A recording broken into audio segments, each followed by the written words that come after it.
Welcome, all you +2 comedy modifiers, back to the stream. Welcome back to the Meddling, an ARG Let's Play. TV's Noah here, some of a smoothie in hand. And today we're going to get back into the Meddling. So the Meddling is an audio drama in the world of Scooby-doo, created by Justin M., who created Phobos. And we have some notes that are here. Basically, what's happened so far is there was a nightclub. Daphne was supposed to be on a blind date with Norville or Shaggy. But Reggie kind of swooped in and stole the date. Daphne, in her opinion, still was on a date with Norville. So we still don't know what's going to happen there. We have I made the mistake that Fred's last name was Rogers. It's not. It's Shaggy Rogers and Fred Jones. Just wanted to correct that. That Daphne was involved with some sort of restaurant that is unfortunately going under due to a competing restaurant. That's kind of the crux of what's going on here. So we've had a scene that's been set up, and then we have a scene that shows like a motivation for Daphne. And what we're about to dive into appears to be a plot point where all the characters are going to get mysterious envelopes. So I think we're going to dive into the true mystery that is coming here. So I think we've made it through the setup. So this is it's like 2 hours long. We're not going to get through all of this today. I'm going to sit here and relax. I will put in some theories as we move on with things, and I'll interrupt on occasion to give some thoughts. But let's see. We're picking up where Freddy and Daphne are talking and about these strange envelopes that they received.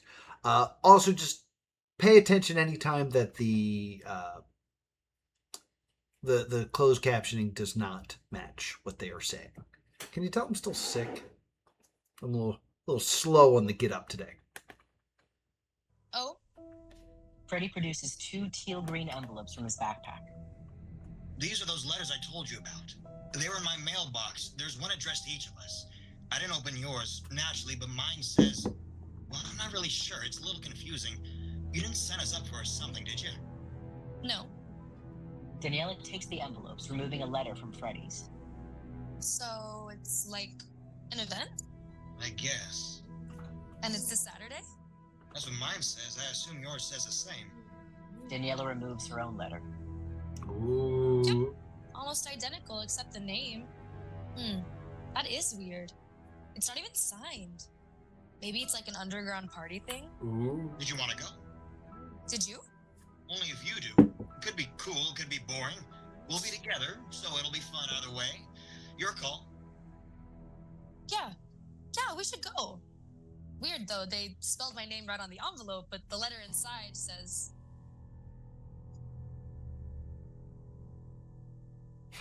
She was supposed to get cut off. Kids, it's 1:45. You're gonna miss your classes. Oh, crap. Freddy and Daniela hurry off stage. Harris begins to move up the scenery for the restaurant by himself. Hey, a little help? Freddy and Daniela return, bringing off the rest of the scenery as the lights fade. Scene 3, in which Vicky has a panic attack. A cramped bedroom. A sea of pizza boxes and crumpled graph paper strewn across the ground. Orange sticky notes decorate the walls with scrawled reminders. Vicky is slumped over a desk, rock music audible from her oversized headphones. She squints out the window, trying not to blink.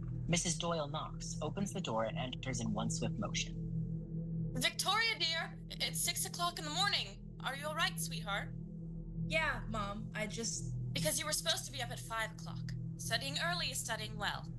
I know, Mom, And I know you were busy late last night, but that extra hour of sleep won't do you too much good in the long run, will it? I mean, will it really?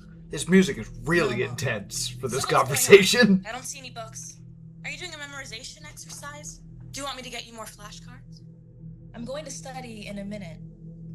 Could you at least do your pre-workout? Vicky stands, takes a deep inhale, and completes a single half-hearted jumping jack before sitting back down. You can joke all you like, young lady. Your triathlon is in 1 month. And if you don't put in the work, you're going to hate yourself more than I will. Mom! Yeah. Joking. I can joke too. It's hilarious. Now, what is it you're doing? Working on your application for the Young Chemist internship? No. Practicing your mock trial closing arguments? No. Then what? What are you doing? Because it looks like you're just staring off into space. I'm staring off into space. Really? Yep. On purpose? Uh-huh. Wow. It is impressive how much of a colossal waste of time that is. Music is too It's intense. supposed to help my eyesight. You stare at the you can see, which from that window is the Monroeville mountain range past the freeway, and you just look as long and hard as you can for about an hour. It's supposed to reteach your brain and your eyes, because if you think about it, right, your eyes and your brain are kind of the same thing, the same organ. Something's still wrong with your eyes? No, it's nothing. No. Tell me. Is that why you got a B+ on your last quiz? I don't know what you're... Don't. I spoke to your principal at brunch. He told me you've been late to a few classes, too. Mom, a B+ isn't even the worst grade I've gotten recently. I've been asking my teachers Weird to argument. reports to me personally. I didn't tell you because... You've never gotten so low as an A-. Why? What is this about? Is this teenage rebellion? Is this how you rebel? What? Because you're not attractive or violent, you turn to sabotaging your coursework? Whoa! If that's the case, I'd much prefer you go have unprotected sex or do drugs or something because... Whoa! Mom, is it that bad? I promise it's just a fluke, an outlier, and the staring is important. I want my vision to work totally perfectly and be on the side of caution so I can continue my success rate in the future. Do you think you have time to do literally nothing for an hour a day? It can be every other day. Good compromise. I hope you're prepared to wake up at 4 o'clock now then, because you have a very busy day ahead of you and you're already behind. I know. Please don't list everything. You have to do your workouts then. Vicky begins to breathe heavily. Oh, I Her want eyes the dart list. around the room. The lights slowly dim, trapping her. Fuck, I know, Mom. I know more than anyone how hard I'm working. I have my workouts, then practice my speech, then class, then lunch break where I'll eat only a granola bar and work on my college apps, then more class, then study, then my shift, then CJSA club, then do it again tomorrow, and the I got next the day, list. and every day except Sundays and bank holidays, because CJSA doesn't meet then. Ugh, CJSA, the boring trial by fire on the road to fulfilling my 10-year-old me's dream of forensic investigator. At least it's only an hour. Okay, so workout, class, study, work, CJSA. That's 4 things today. Plus a little extra studying. I know, Mom. And write your essay. Wait, what? What essay? Holy sh... I had a sticky note reminder about it. I don't see it. When did it fall? Sticky notes have one purpose. It's in the name. Can't be overdue, can it? I need a better system. Oh, a dry erase board. I need to get a dry erase Check board with a weekly checklist. Yeah, work. That'll help. Okay, so get dry erase board, go to class. No, go to work first. No, class, then work, then club. Okay. She takes a deep inhale. But I'll pull through, Mom. I always do. Sticky notes were invented in 1968, so that would be brand new at the time of this story. That's just what I was taking a peek at. I sincerely hope so, Victoria. You know, I only stress this to you out of love. I'm just trying to be honest and not sugarcoat things. When I heard you got a B+, I nearly cried. It's not failing, I know that. I know it could have been so much worse, and I know many of your classmates aren't even showing up to school anymore. And those who are, aren't thriving. But when I see that grade, all I can think is that you could have done better. You know what that fills me with, sweetheart? Malice. What? Unconditional disappointment. Mrs. Doyle kisses Ouch! his forehead. Just do better. Mwah. Scene 4.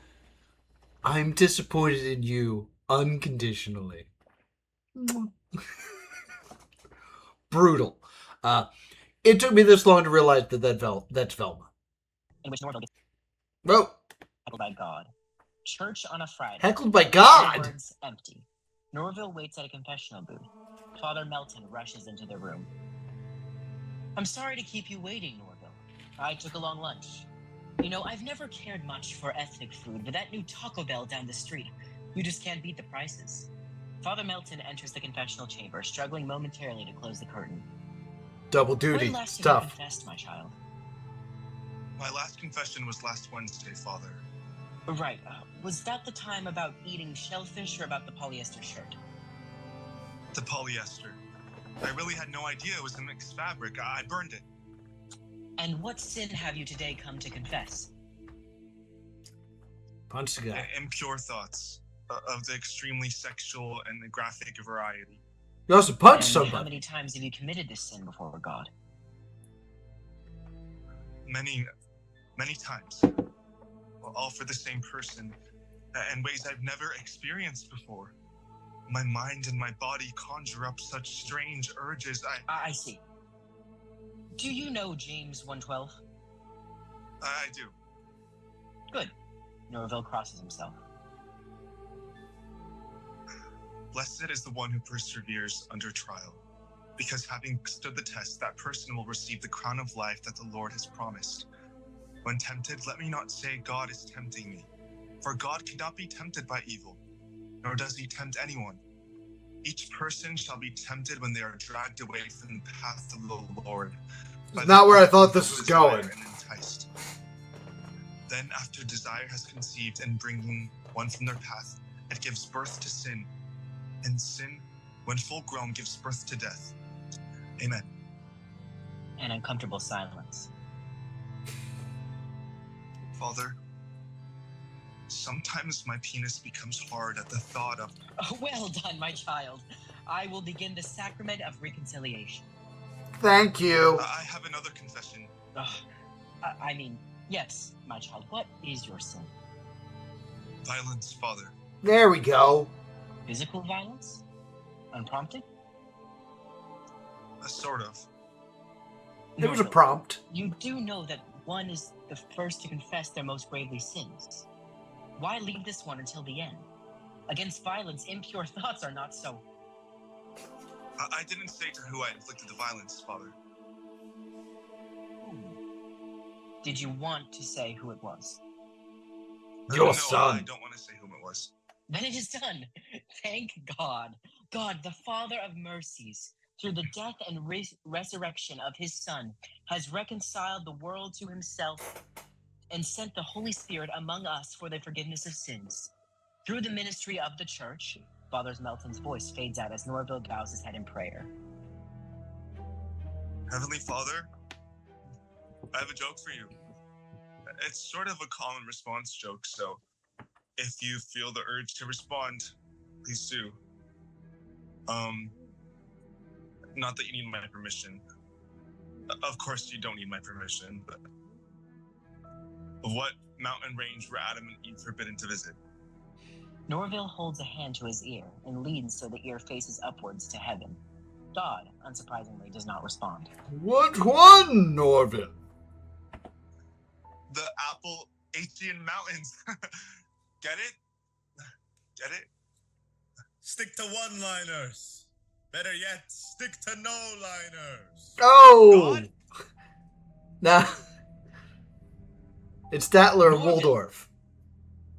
Yes, Father. Give thanks to the Lord, for he is good. His mercy endures forever. Your sins are forgiven. Go in peace. Thanks be to God. Both exit the confessional booth. Father Melton again struggles with the curtain until Norville assists him. Norville, regarding your... Real quick, I'm sorry. I wanted to ask. How's Reggie doing? Reggie? Reginald. I met him the other day. He told me he was your adopted son. Norville, he probably referred to me as father of the church, just as I am father to you. I don't have a son. Now, regarding your confessionals, my child, you're here a lot. I've known you to be nothing but devout. I do not think this matter of impure thoughts should worry you too immensely. You are a young man. It is normal for these feelings to manifest at your age. This person of which you speak, are they a member of our congregation? No, Father. Then I implore you, invite her to Sunday service. Let her share in your love of God. Let her soul be saved alongside your own. Come to know her for herself, for her character, to appreciate her convictions and not simply lust for her earthly womanhood.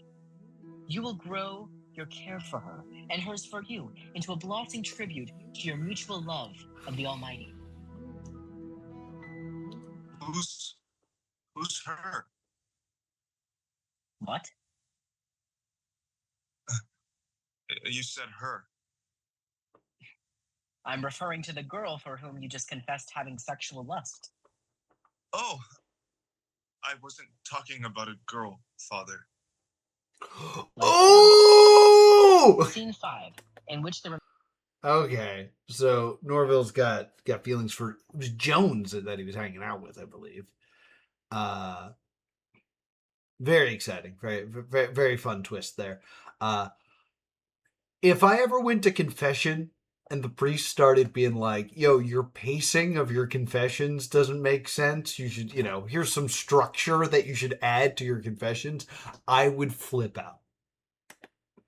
Main letters are received and read. Vicky and Norville approach their respective mailboxes. Each examines, then opens a teal green envelope. Dear Vel. Wow, they really butchered my name. That's not my name. Did I open someone else's mail? That's a sin and a federal offense. I don't know if it's a sin. At least. Oh, but that's my name on the envelope. We hope this letter reaches you well, if it reaches you at all. It's the third time we're sending it. And they say the third time's the charm. Consider for a moment. Are you bored? Are you tired? Are you confused?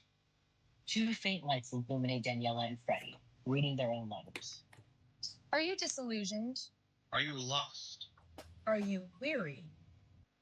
Are you afraid? Are you helpless? Are you seeking a little fun? Are you worried that fun seems to always mean dangerous? The lights on Daniela and Freddie fade away. If so, I have an opportunity for you. We know what you're going through, and we believe we need to offer you relief. we invite you to a day of fun and fancy-free. We invite you to There's like a bad academic buzz in challenge this and now mental that I'm stimulation. not a fan of. Where you can deepen your relationship with a higher power through your unique sense of comedy and wit. Where someone of your IQ will be respected for your hard work. And for once in your And life, for once in your life, you will not be confronted, denied, or judged. What is this? if even the smallest part of this invitation intrigues you, give us a chance. We've been there for many others before, and we can be there for you too. We're so excited to see you. We need you. We need you. Please meet us at the History Museum this Saturday morning at 10:30 a.m. Eastern Standard Time. They're on the East Coast. This Saturday morning. That's tomorrow. Please find included a script of your lines, familiar.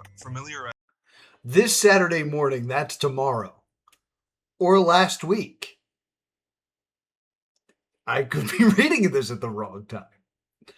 I just wanted to hop in. It's starting to justify why they're the characters from Scooby-Doo, perhaps.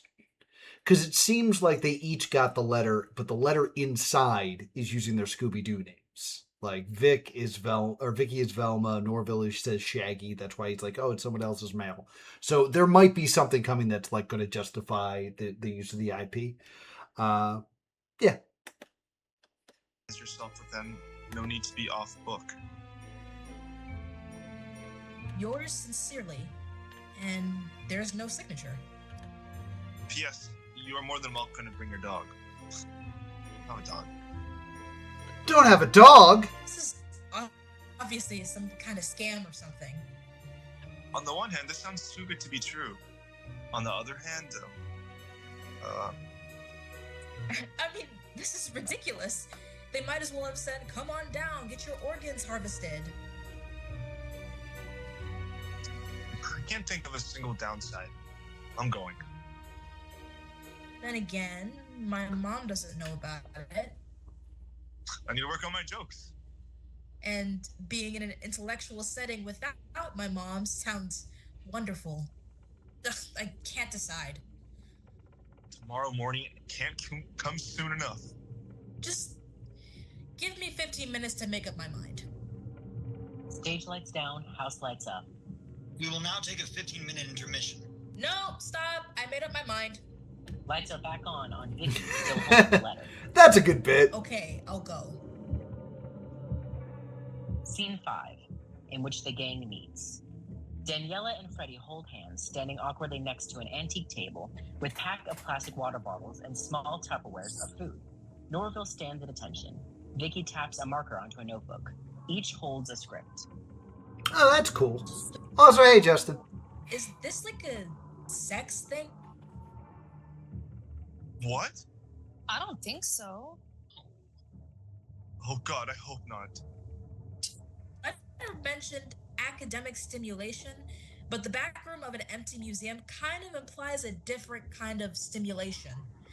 It doesn't feel like it's oriented towards a good learning environment. And the script makes no sense, and nobody else is here. And whenever people meet up in small groups with no oversight, it's either an orgy or a cult. Both of which are simple. I thought this was a church event sponsored by the museum. My letter mentioned a higher power. We didn't really know what it was. And you came anyway? Well, Daniela has a Daniela. I think it's a scavenger hunt.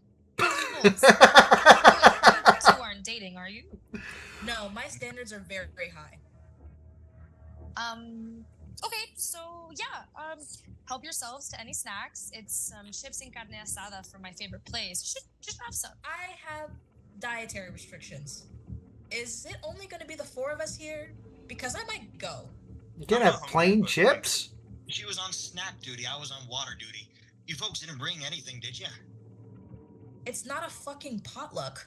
Hey, you don't have to be rude about it. Make sure to write your initials on the bottles. Don't want to get germs.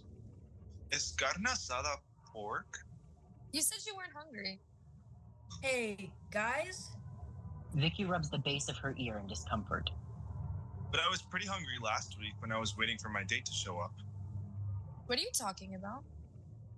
All that time sitting there, waiting, had a ton of time to contemplate appetizers. Guys, do you hear that? To the crackle of a PA system, a whimsically ominous music sting plays. Each character sways. It is pretty whimsical. What was that? A comically large TV video camera is rolled on stage, and several of the children sit upstage, silently watching the action. Professor Edgar J. Hyde appears alongside an empty sarcophagus as the music continues. The professor speaks with an inexplicable British accent. That's right, kids. The mummy of Pharaoh Hotsands arrived for our exhibit just this morning, but it has vanished. Do you think the five of you can stay the night and help solve the mystery?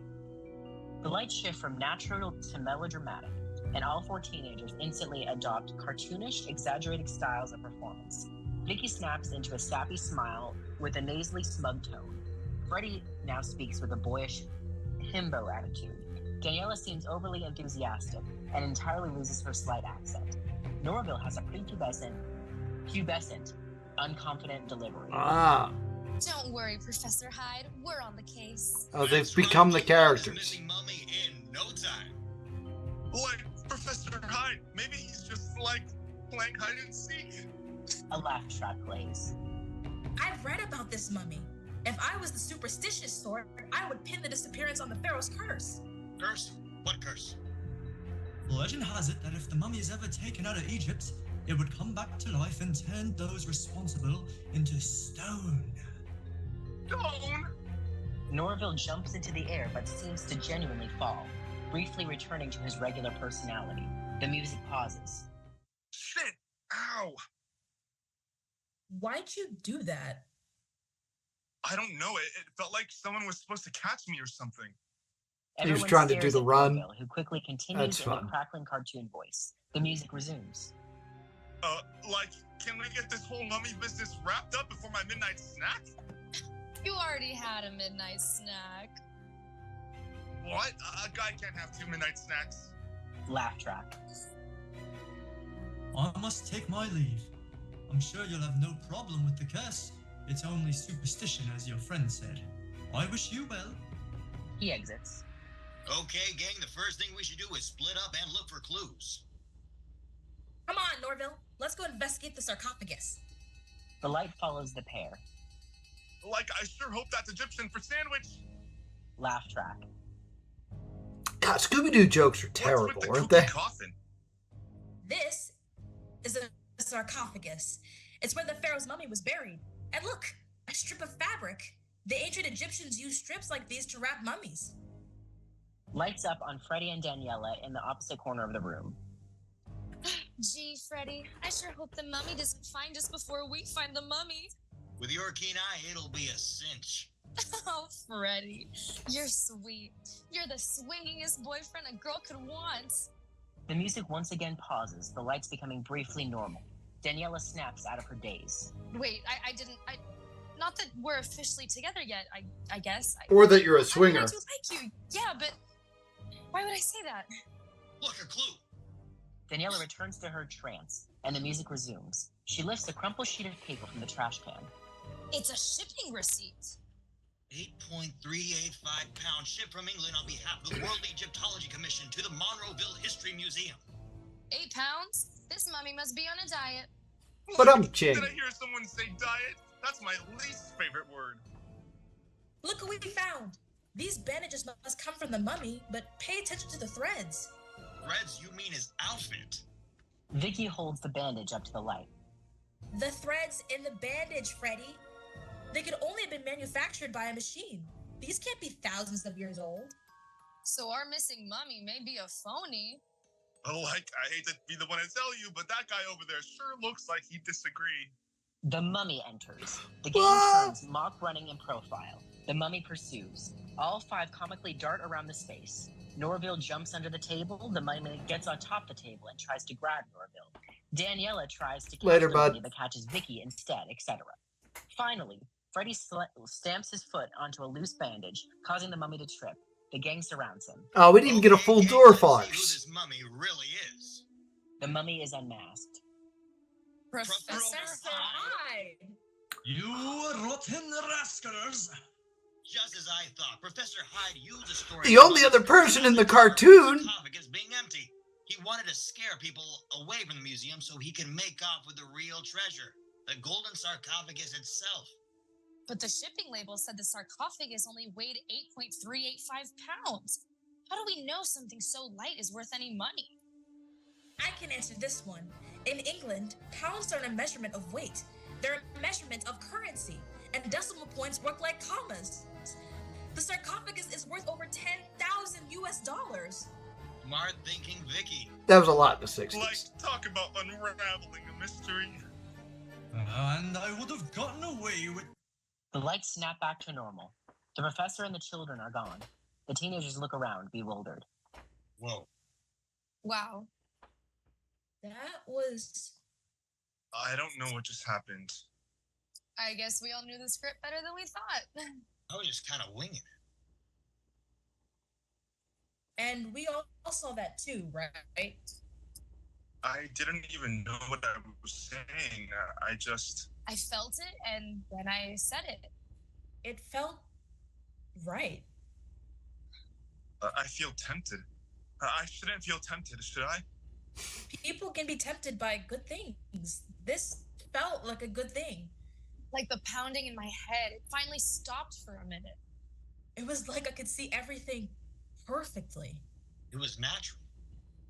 But I can barely remember it. Like a dream. Or a nightmare. God wouldn't show us that. He would show us. He wouldn't show us falsehoods. So, same time next week? I think we're meddling with something we shouldn't be. Meddling? Being around you people, I feel different. I feel hungry. Becomes a zombie I feel movie. hungry. But Daniela, can I take these? Norville snatches handfuls of the Tupperware, piling food into his mouth. This is too much. I need to go. I don't even know what time it is. Bye. I have so much. What time is it? Shit, I have things to do. Vicky rushes out of the room. How about it? I called you my boyfriend in there, didn't I? Maybe. It's a blur. But we were just playing characters, right? I don't like not having control over what I say. It's one of the few things I usually am sure that I have. I know what you mean. But it was just the heat of the moment, right? It was acting, like theater. You think so? I hate theater. Too much talking, not enough fighting, and lots of depictions of sin. Isn't fighting a sin? Norville shrugs. I'll ask Father Melton about it.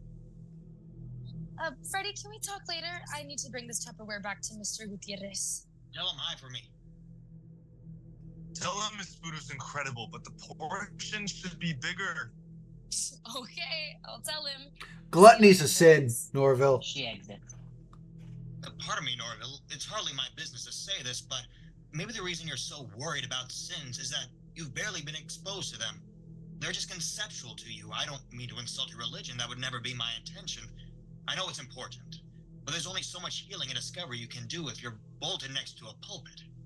Maybe there's someone else you can talk to about how you're feeling. Yeah, I think there is. Thank you, Freddie. That reminds me, I should probably get going too. And I probably won't be back. The only mysteries I'm interested are the mysteries of the Rosary. Norville heads towards the exit, but pauses.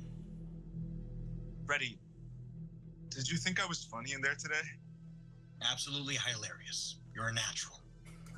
Norville A smiles couple good proudly. ones. Lights down, as scenery is brought off a news broadcast plays. Good morning, Monroeville. We bring you a fascinating update on last week's missing child story. Maria Patton, 50, mother to 25-year-old Josh Patton, made a shocking discovery. A missing poster near her home with a child she'd never seen before, seemingly presenting itself to be Maria's lost daughter. A girl named Elizabeth Patton. Maria claims she has never had a daughter. Local authorities have confirmed that no such name has ever been given to a child in Monroeville, nor anywhere else in the state. More alarmingly, dozens of parents have since echoed the story, with no memory or evidence of having young children, yet finding their family name adorned upon a missing flyer. What say you, viewer? Could this be a tasteless prank? An art project? A protest? Who are these mystery children? Where did they go, and were they ever here to begin with? Lights up on a hall council chamber. Scene 6, in which Daniela makes things worse. Daniela is on the phone, twirling the cord with her finger. The cord extends to the opposite end of the stage, where Betty sits at a receptionist's desk. I understand that, dear, yes. And give me the last name again? Barajas. Daniela Barajas. And the name of the establishment? Cocina Gutierrez on 4th Street. And that is owned by... Mr. Marcos Gutierrez. And this man is your father? Oh, no. So you work for this man? No, I don't, but he's not getting any business, and I wanted to advocate on his behalf for some city advertising to focus on smaller, family-owned businesses. Oh? Yeah, because, Monroeville hasn't been doing the best lately. Oh, tell me about it. We've been up to our elbows in license expirations, fast land sales. Not as bad as being up to your neck. Finished without submitting any paperwork. That's how we ended up with the abandoned toy factory, the abandoned library, the abandoned airfield, the That's abandoned funny. pier, the abandoned zoo, the abandoned gas station, the abandoned riverboat, the abandoned amusement park, the abandoned circus. There's an abandoned amusement park and an abandoned circus? Yeah, Well, no wonder, now that all these big corporate chains are showing up with lower prices and buying up all the cheap retail spots left over for locals who can't pay their rent on time, like Mr. Gutierrez. Which just makes it harder for other people to keep up and makes everything all watered down and cheap. And I'm a very loyal customer, and I don't want to see his hard work go down the drain. how is it going down the drain exactly? That's how a free market works. Do they teach you kids basic economics? But if people just knew how amazing his food was, they'd all rally together and maybe even pitch in for his rent. So everyone gets great food, and he gets to keep his restaurant open. What exactly are you looking for from our city council, Daniela?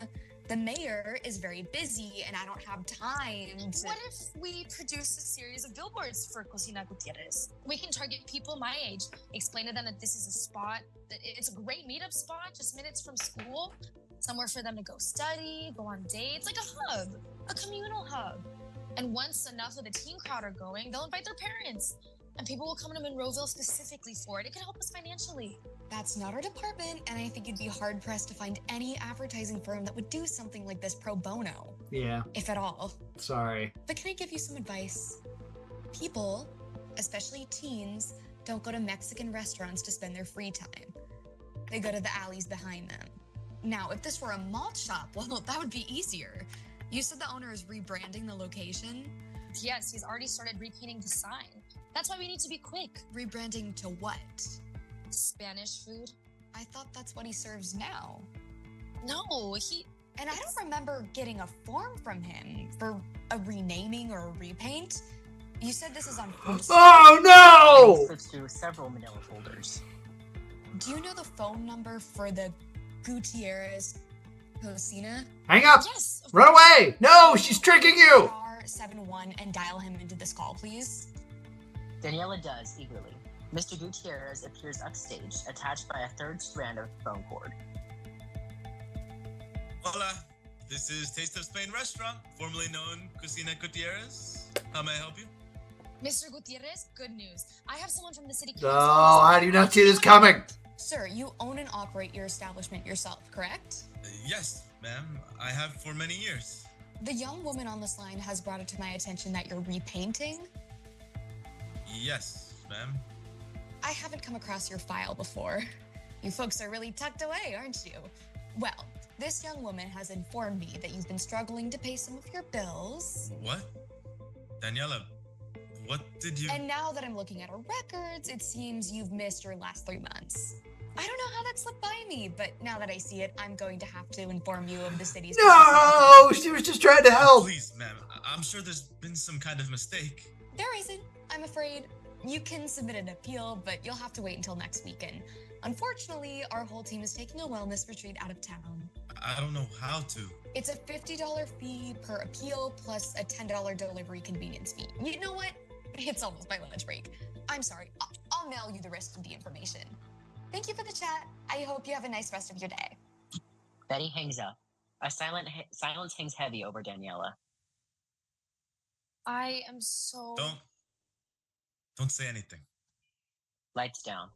Scene 7, in which Vicky fails an eye exam. Two Dr. Bell very is in different a plays small are optometrist's happening. Office, falling asleep. A knock at the door alerts her. Come in. Vicky enters with her mother, Mrs. Doyle. Vicky, I'm so glad you were able to make it. And Mrs. Doyle, it's good to see you. Hello, Aubrey. It's nice to see you too. Thank you for booking us on such short notice. Victoria, won't you thank Dr. Bell for seeing us? Thank you, Dr. Of Bell. course. I must say I was a little surprised to get your call. Vicky's vision examinations in the past have never shown a hint of developing symptoms for glaucoma or any form of deterioration at all. Even the DMV test when you got your license came back with stellar acuity. I wasn't expecting to see either of you outside of the regular checkup. Yes, well, I guess academic tests aren't the only thing our little Victoria is great at. Yes, it's true. 20/20 vision, never a cavity, never a broken bone, never so much as a sprain. You're as pristine on the outside as that brain of yours on the inside, honey. I didn't even think we needed to call on you, Aubrey, but Vicky insisted, and you know that my little girl is rarely wrong.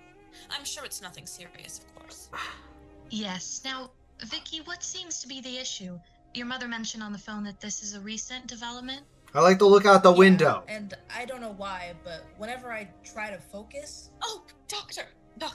By the way, you'll never guess who I ran into the other day. Do you remember Miss Mulberry from Monroeville Elementary?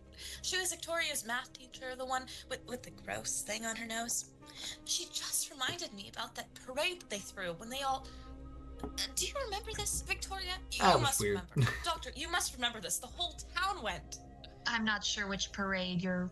There was a parade for the start of summer, and they had all of the students in Monroeville marching. And I think your son, Pat, was there. Yes, that's right. They shared a class. My son? You must be mistaken. My only kid is through college by now. She wouldn't have...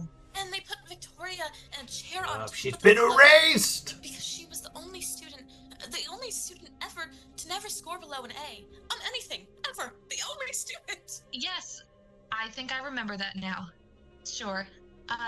Vicky, you mentioned a problem with focus. Every time I try to focus, my mom interrupts. I don't know, it's like the words are mixing together. Can you see the words and the letters all seem to be in different places, or do the words themselves appear to be blurred?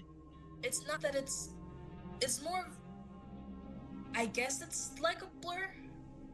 And this has been happening for... About a month, and it's been getting worse, especially this week. If you could see at, say, a 90% accuracy a month ago, what percentage would you give it now? I'd say about 60. Damn! Okay. And has it begun to affect your schoolwork? I imagine it must. I'm sure it's not that bad. We just want to make sure she's in healthy shape and get her whatever she needs. Really, anything. Money is no object. Let's first establish whether this is a situation that money could even help. What do you mean? We can just get her glasses, right? It could be an issue of focus that is manifesting in vision.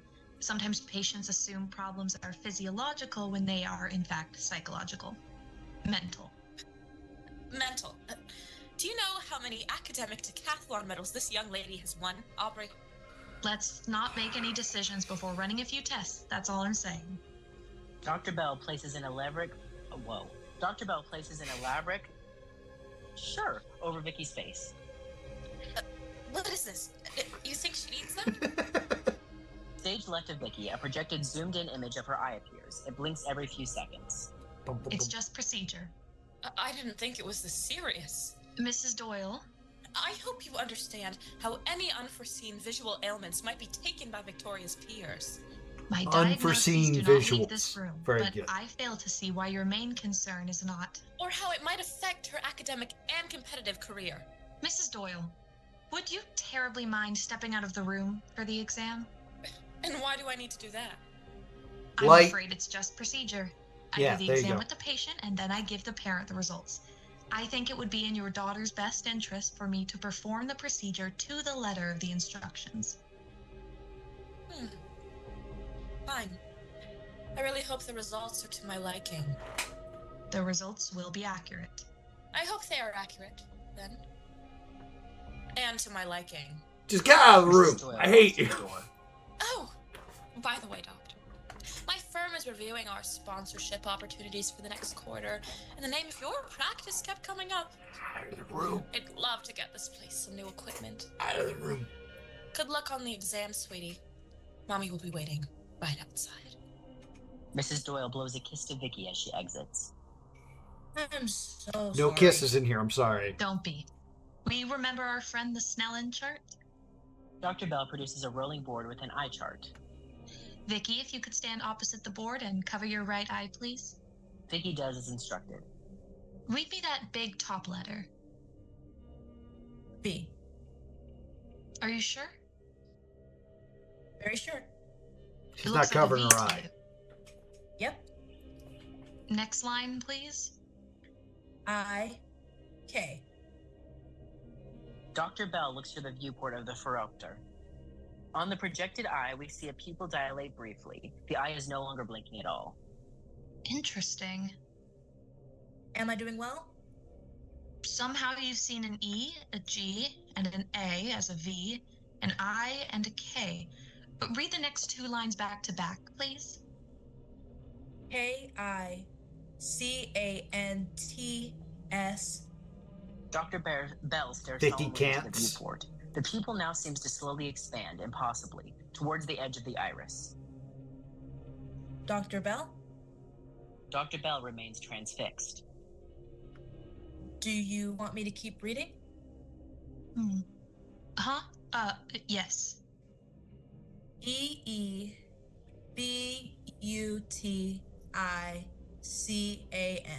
Can't see, but The I. pupil Vicky now can't dominates see, nearly but I all can. the white of the eye. I From like its that. darkness, 5 flower-like petals sprout upwards towards the lens, cartoon eyes opening within other eyes. Psychedelic swirls and tendrils. Ah! Dr. Bell jumps away from the viewport, the projector shutting off. She frantically grabs a notepad. What? Mrs. Doyle? The door slams as Mrs. Doyle enters. What did you do to her? She got the silly eyes. Vicky, read those letters back to me. What? Now. V-I-K-I-C-A-N-T-S-E-E-B-U-T-I-C-A-N. Wait. No. Now it's blurry again. What does that mean? Are those not the right letters? They looked so clear. They look clear. Nothing's wrong. Why would you frighten me like? It's a sentence. She spelled out a sentence. Vicky can't see, but I can. The lights in the room. Also, those aren't the letters. That's kind of important. She's only joking. My Victoria has always been so funny. I just read what I saw. Dr. Bell hesitantly rechecks the viewport.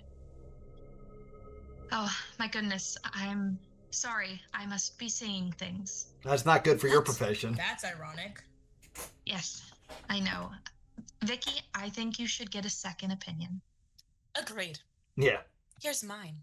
There's nothing wrong with my child's vision, and you are a rotten, dramatic, sinister liar.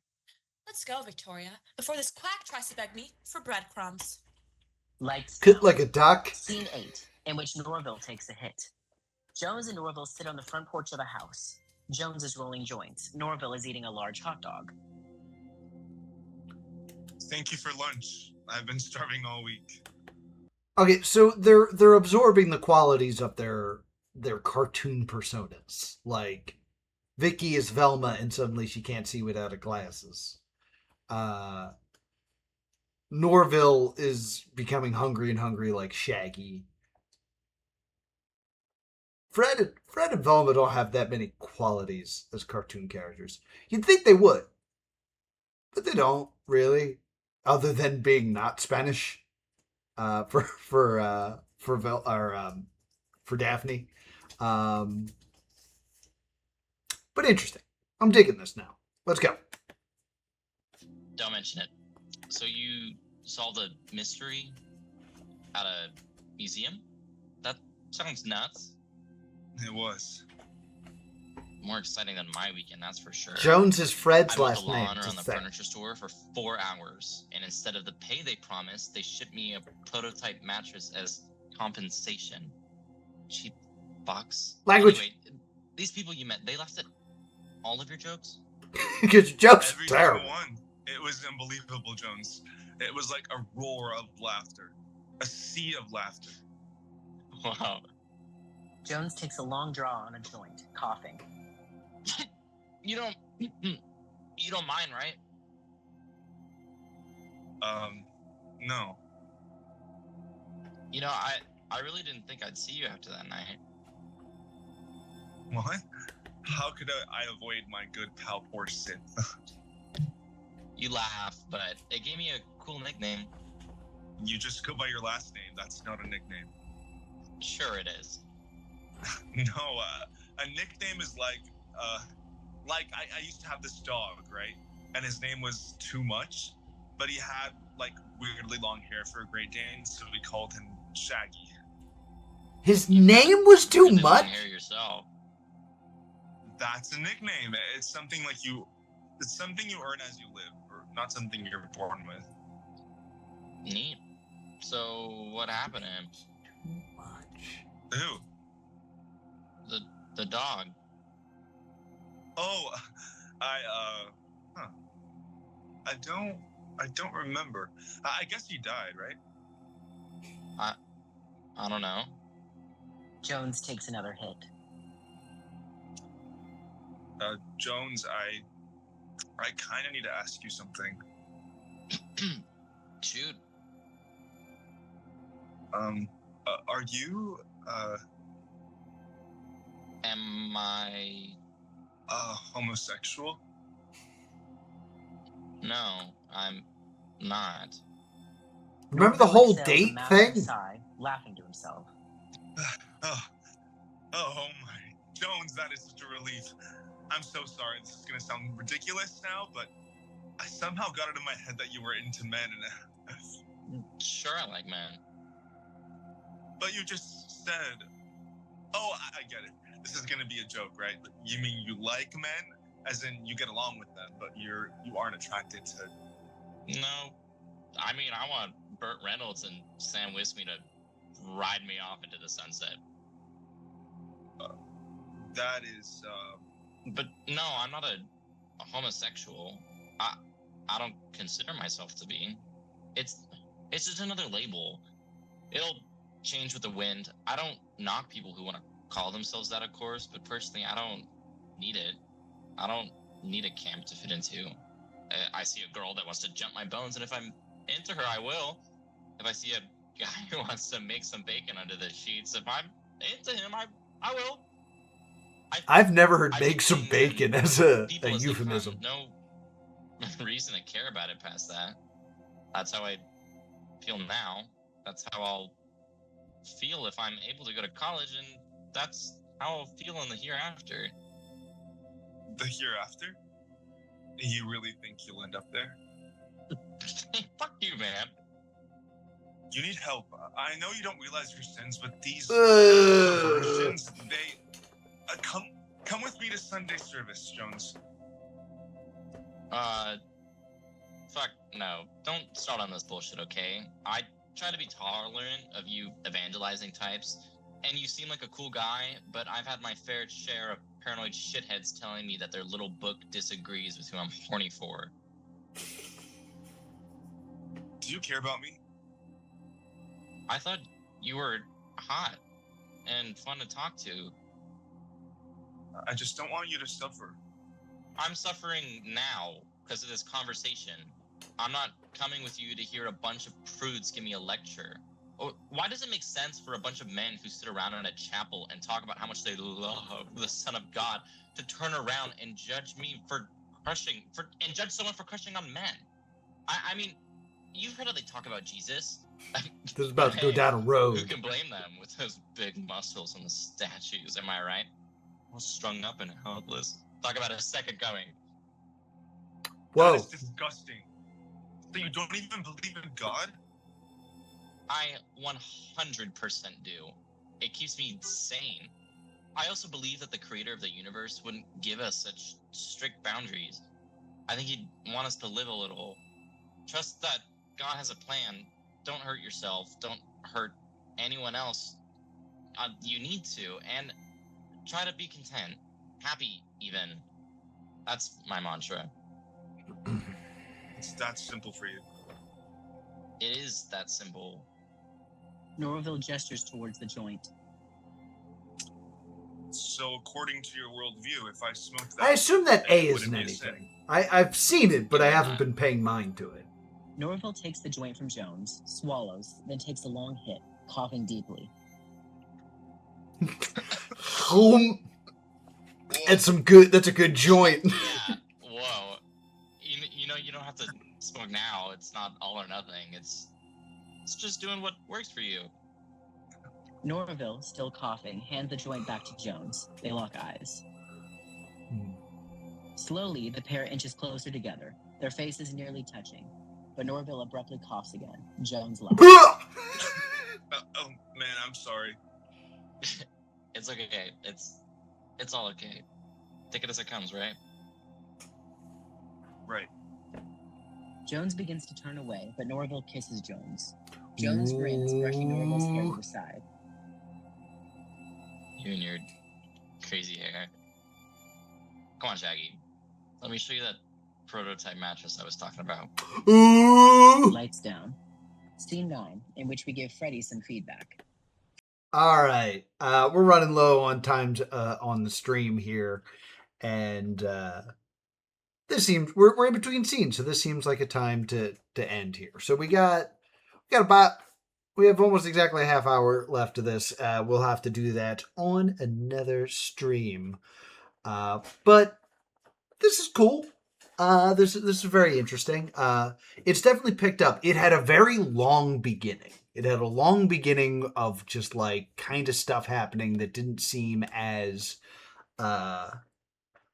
structurally relevant to the characters. It does now, to an extent, but like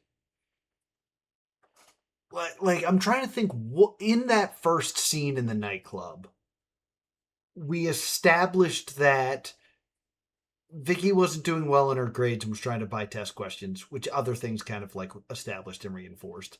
We had Jones and Norville meet, which I understand is important. And then we introduced Reggie, who was going to vanish. So I think we needed to know him and then have him vanish. But like that was such a long scene, and then the rest of this is now like interesting. But it's also like so like two stories like that are fighting against each other, because you have this weird like mystery, and then you have this like nuanced character work, and it's like weaving in and out. But like I feel like with every scene, like I'm fighting to get back to the other story.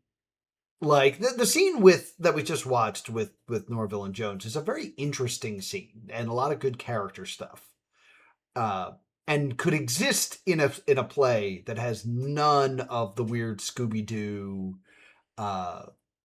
changing personalities thing. The changing personality museum sequence is like super interesting and like justifies its use of the IP and like has a lot of questions and you're wondering where that's going. And that could also exist in a play that is completely different from Daniela talking to the city council about billboards. Like there are two very clear types of story here, and they're not always intersecting. So it's kind of like I don't know what my vibe is supposed to be going in. Because it feels like we're jumping into different genres. And like, I really wish I had more to like do as a viewer.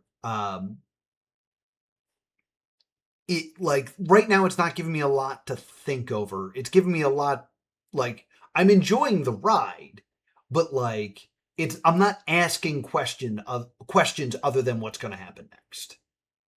Like there's no like I don't know, there's no suspense, there's no it's just kind of like a very stationary ride rather than like a mystery, which I guess is what I was getting for a Scooby-Doo based thing, is that I would think like I thought I'd be taking more notes of like, ooh, what was just said was very important.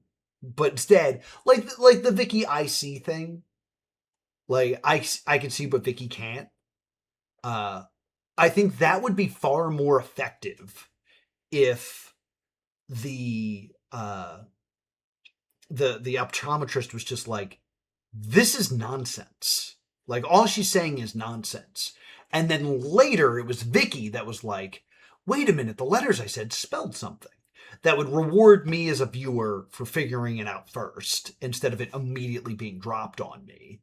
And, create that suspense of like, well, what were those? Why was she saying gibberish? And then justifying with something a little bit later where I, as a viewer, can fill in blanks that will show up later. That's just kind of my feeling towards this. This is cool. It's a fun story. I don't know if this is the proper channel for to experience this, like through me as a reactor, because I don't have a lot of time to react or speculate on stuff because everything's kind of being presented kind of plainly. It's definitely picked up from the last stream. I'm definitely going to see what happens in this last 30 minutes here. But that will be another time. And if you want to join me for that, be sure to subscribe right here to Plus 2 Comedy Gaming. Catch up on all my past live streams. You can also join me live on Twitch. That's Plus 2 Comedy. Thank you so much for watching. I'll see you all next time.